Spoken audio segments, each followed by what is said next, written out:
Primary school सुभाणे खां खुलंदा। इम्तिहान जून ऐं जुलाई में वठण जो ऐलान। इंफॉर्मेटिव वीडियो ॾिसण जे लाइ असांजे यूट्यूब चैनल द सिंधी छोकिरो खे सब्सक्राइब कयो। प्रेस द बेल आइकन त तव्हां वटि हर वीडियो टाइम सां पहुची सघे। प्राइमरी स्कूल सुभाणे खां खुलंदा। इम्तिहान जून ऐं जुलाई में वठण जो ऐलान।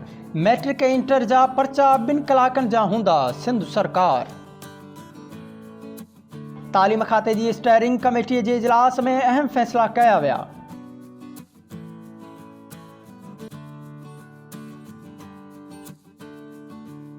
नाई ॾहीं जा इम्तिहान 1 खां 15 जुलाई ताईं ऐं 11 12 जा 28 जुलाई खां 16 अगस्त ताईं वरिता वेंदा।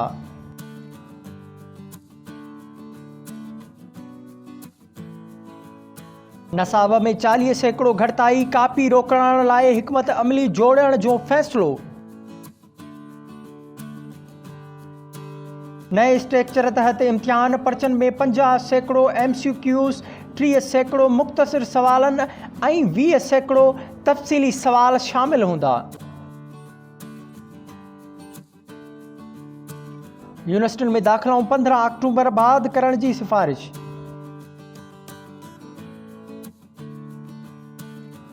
पहिरीं खां 8 क्लास जा इम्तिहान 7 खां 26 जुलाई ताईं वरिता वेंदा। मथियनि क्लासनि जा प्रैक्टिकल पिणु जून महीने में वरिता वेंदा। नतीजनि जो ऐलान 15 अक्टूबर खां अॻु कयो वेंदो। उस्तादनि जूं भर्तियूं IBA मार्फत थींदियूं।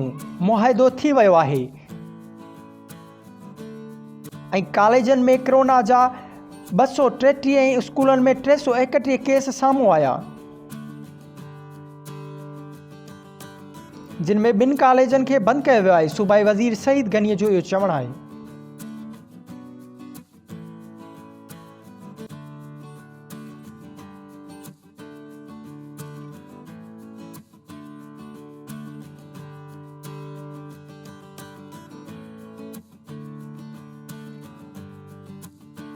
तव्हां सब्सक्राइब कयो द सिंधी छोकिरो यूट्यूब चैनल। प्रेस कयो घंटीअ जो बटण त जीअं तव्हां वटि हर वीडियो टाइम ते अची सघे।